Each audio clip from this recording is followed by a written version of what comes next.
as of 11 o'clock. Right. This just into us here at the Weather Channel. Let's show you the winds right now with Hurricane Sandy. It is still a hurricane with minimal winds of 75 miles an hour. There you see the pressure. It has dropped since the 8 o'clock advisory, now 958 millibars. It is moving a little slower now at 9 miles an hour to the northeast.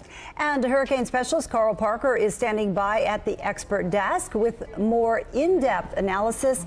And Carl, I really hope folks are paying attention to how serious this could be. Yeah, today is really the day to take action in the Northeast because you don't want to have the storm moving in and have to do it at that time. And we do think that a widespread windstorm is entirely likely across most of the Northeast. That'll be developing late tomorrow, continuing through the day on Monday, continuing through the day Tuesday, finally starting to relent somewhat on Wednesday. So I want to show you, first of all, some visible satellite imagery. This is from the University of Wisconsin. It's rapid scan imagery, and you can see the structure of this storm and very strong winds coming around the storm right through here in the low levels. And also at the Cleveland Park Metro in Alexandria, Virginia, sandbags in place to prevent flooding as the region prepares for Sandy.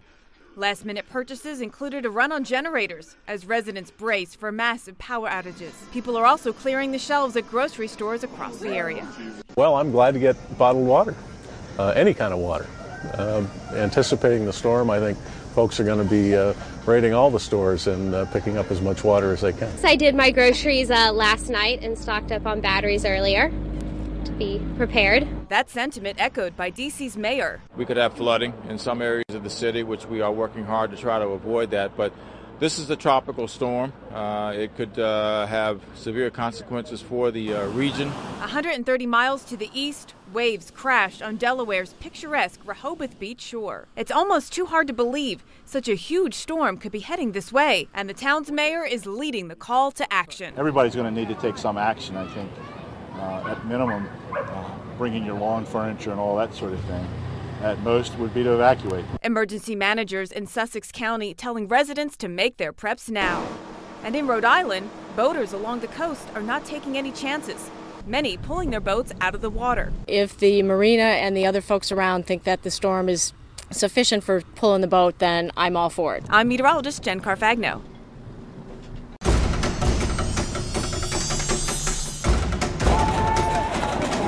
There is no denying it. Sandy is a monster. With Sandy, we're dealing with a rare and, in fact, unprecedented set of meteorological circumstances. It's almost like we have a hurricane-like feature inside of a nor'easter. Another unusual aspect with this storm is that it's going to take a sharp turn into the northeast United States. And that turn means landfall somewhere in a heavily populated area. While we don't yet know the full scope of what we're dealing with when it comes to the impacts, we can look to the past for a hint. The best recent examples are Hurricane Isabel and Irene. Isabel was the costliest and deadliest hurricane in the 2003 season. Irene in 2011 was, like both Isabel and Sandy, a large and destructive storm. Both Isabel and Irene also cut a swath through the Outer Banks before doing damage elsewhere.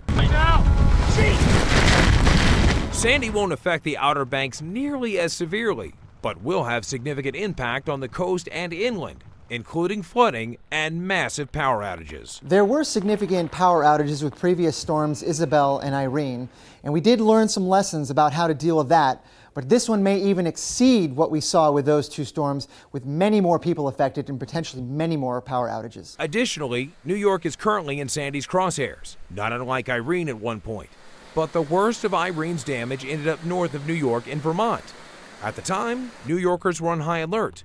But will they be this time as well? My experience is people say they're not going to move the next time when they go through a near miss, but then a huge storm is coming at them. They see it on television, they hear the talk, they get scared, they get concerned, and they move anyway.